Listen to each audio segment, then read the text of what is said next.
Silaturahim ini penyebab datangnya rezeki dan memperbanyak. Perlu kita ketahui, silaturahim ini istilah dalam agama kita khusus bagi orang yang punya hubungan darah saja. Bukan semua orang muslim, gitu kan? Kalau seorang muslim umumnya kita mengatakan ukhuwah, persaudaraan.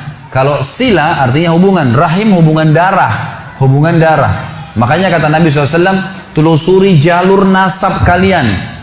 Saya sarankan sini teman-teman, mulai malam ini kalau bisa, coba ingat-ingat siapa kakeknya, ayah kakeknya. Kalau ada orang tua kita yang masih hidup, tanya, buat jalur nasab.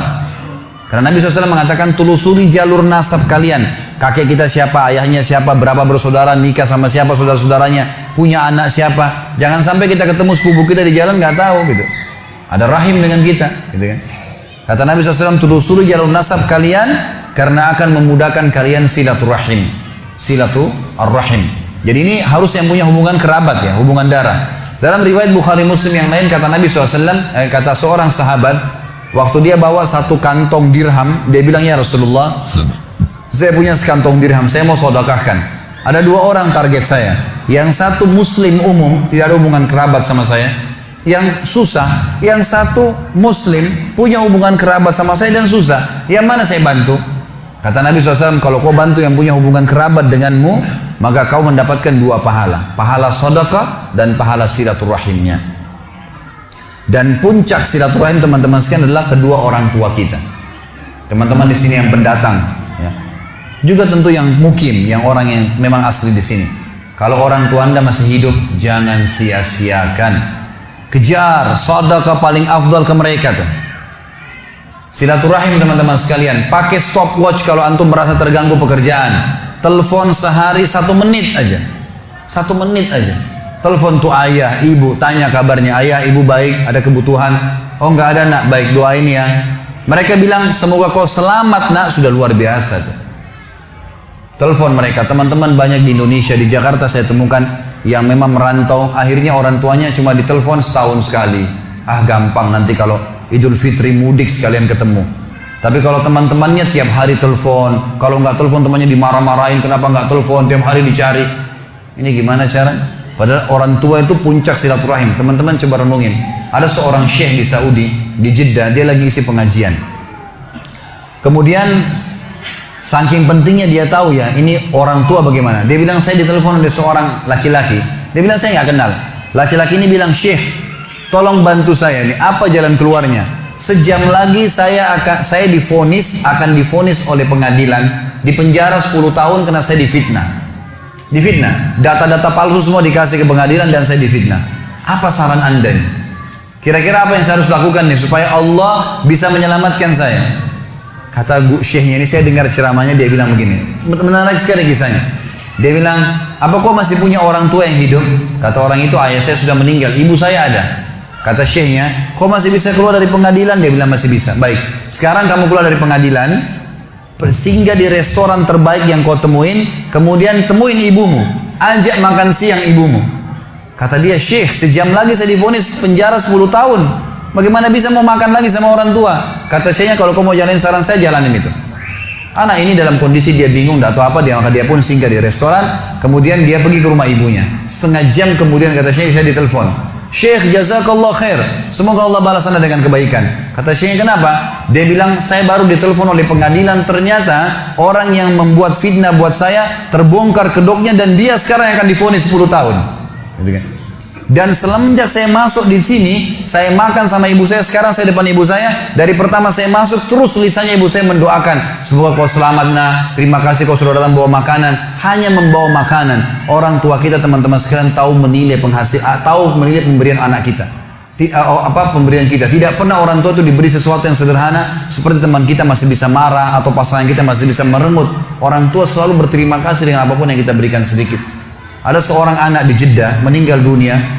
Seorang syekh lagi sholat, suaranya Masya Allah bagus sekali kalau dia jadi imam. Saya banyak cerita tentang Saudi karena saya pernah kuliah di sana teman-teman. Jadi bukan karena Saudinya. Kalau Anda punya cerita di Indonesia mungkin bisa terjadi di mana-mana tentunya. Saya cerita tentang ini karena saya tahu gitu. Di Jeddah ini ada satu orang syekh, suaranya bagus. Kalau sholat Jumat penuh masjid. Kalau dia jadi imam, Masya Allah suaranya gitu. Dia juga kalau khutbah, hampir semuanya orang nangis kalau bicara masalah akhirat. Khusyuk, jadi dia ikhlas sekali gitu. Dia cerita dalam salah satu khutbahnya, saya dengarkan ceramahnya. Dan ini tradisi saya suka dengar ceramah-ceramah. Walaupun saya sudah sering isi ceramah, gitu kan. Kita tidak boleh batasi dengan ilmu. Selalu kita merasa haus dengan ilmu itu.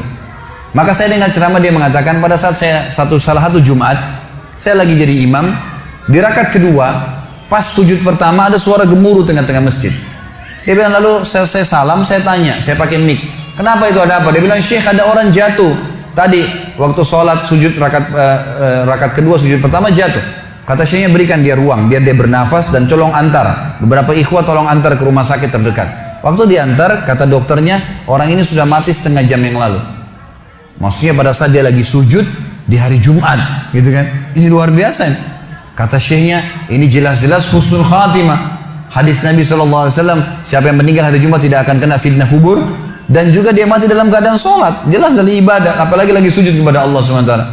Lalu dia bilang, datang adiknya mengambil jenazah kakaknya. Lalu saya bilang, ini kakakmu datang jauh-jauh sholat di sini karena dia mau sholat dengan saya. Dia mau dengar ceramah, dia mau dengar suara bacaan Al-Quran. Maka saya minta, tolong izinkan saya memandikan jenazahnya. Kata adiknya, baiklah silakan. Datanglah Syekh ini ke rumahnya, dimandikan jenazahnya. Kemudian malam takziah pertama, dan disunnahkan 3 malam takziah. Malam takziah pertama, kata Syekhnya, setelah selesai jamu tamu-tamu semua, gitu kan, tamu datang mendoakan, mereka membawa makanan lalu mereka pulang. Lalu kata Syekhnya, saya tanya adiknya, kakakmu ini sebenarnya apa sih perbuatan amal dia yang paling menurut kamu Allah ridhahi sampai Allah tutup dengan husnul khatimah begini? Dia bilang, Syekh, kami punya orang tua, ayah kami sudah meninggal, ibu kami masih ada hidup, dan kami 6 orang bersaudara semuanya bakti dengan ibu kami. Tapi kakak saya ini punya kelebihan plus. Setiap kami datang ke rumah ibu kami, pasti dia yang paling pertama ada. Sisirin rambutnya, aturin bajunya, laki-laki. Ngurus gitu, orang tuanya, ibunya dirawat betul sama dia. Dia bilang sampai kalau sisirnya patah dia yang gantiin. Sampo, sabun semua dia yang siapin. Semuanya diperhatikan. Maka kata Syekhnya, pantas Allah tutup dengan husnul khatimah. Pantas Allah tutup dengan itu. Dan teman-teman, apa yang melarang Anda mengirimkan misalnya dari Bali di sini atau dari Denpasar ini ada rezeki, kirimkan ke Jawa. Keluarga kita tahu di sana ada sampo, tahu di sana ada sabun, tahu. Kenapa kalau kita paketin dari sini khusus buat mereka? Maka luar biasa, mungkin kita korbanin 500.000, 300.000, teman-teman sekalian, sudah cukup orang tua kita mendoakan kita seumur hidupnya. Bagaimana kalau setiap bulan kita rutinkan, gitu kan? Harusnya kita lakukan seperti itu. Ini puncak silaturahim. Setelah itu datang kerabat-kerabat yang lainnya. Kata Nabi SAW, siapa yang ingin diberkahi umurnya, di sini sering diterjemahkan dalam buku Indonesia, siapa yang ingin dipanjangkan umurnya, gitu kan? Sebenarnya tidak ada kata-kata panjang umur ya, karena umur sudah ditentukan, 60 ya 60. Tapi di sini maksudnya diberkahi. Jadi kalau dia punya 60 tahun, dia sering silaturahim, dengan ada orang lain punya umur 60 tahun tidak silaturahim, kita temukan yang sering silaturahim ini akan berkah hidupnya. Sudah banyak bangun masjid, sudah banyak kegiatan-kegiatan sosial, Allah berkahi umurnya. Siapa yang ingin diberkahi umurnya dan diluaskan rezekinya, maka dia sebaiknya melanjutkan silaturahim.